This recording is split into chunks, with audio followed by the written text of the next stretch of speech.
Mukhtar, Abbas, Naqvi and RCP Singh have resigned from the Union Cabinet just a day before the completion of their Rajya Sabha term. Prime Minister Modi praised their contributions during their ministerial tenure.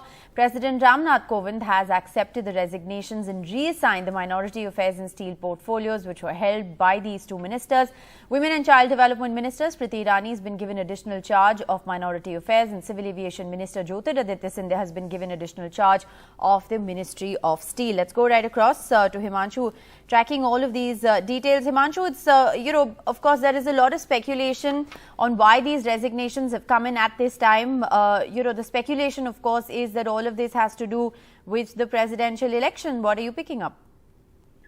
Both leaders, senior political leaders, were not nominated by their respective parties. BJP did not decide to send Naqvi to Rajya Sabha from any of these states where elections were held recently.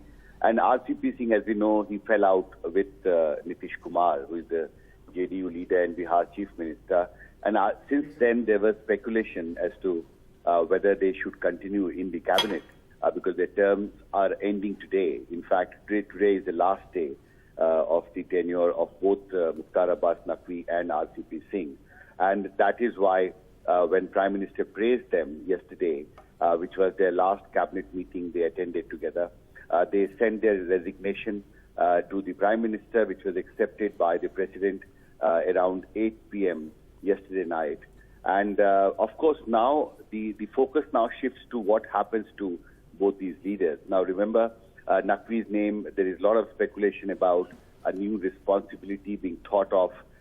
He could be made a governor of a state, or there are reports that he's also being considered as one of the probable candidates for the vice presidential elections. But still, the picture is still not clear. And even for RCP Singh also, there was some speculation that he might join the BJP.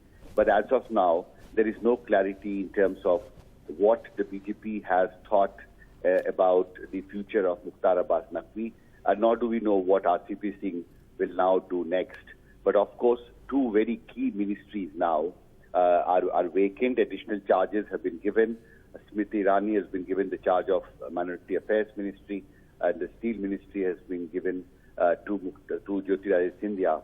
But of course, two key vacancies in the government, and now I think it will be very important to see, because the parliament session is starting on 18th, the elections are on 18th, and our government, I think BJP central leadership now will have to quickly decide about what its strategy is going to be, especially for the vice president elections. But till then, there is no clarity as of now in terms of what would be the future of both Mukhtar, Abbas, Naqvi and RCP Singh. All right, so it is unclear about what really is going to happen to these two Union Cabinet ministers who resigned just yesterday. They haven't been nominated to the Rajya Sabha. Will they be given, governor positions in states, or, is the speculation around Mukhtar, Abbas, Naqvi being considered VP actually, going to gain more steam? Thanks very much, Himanshu, for joining us with the very latest.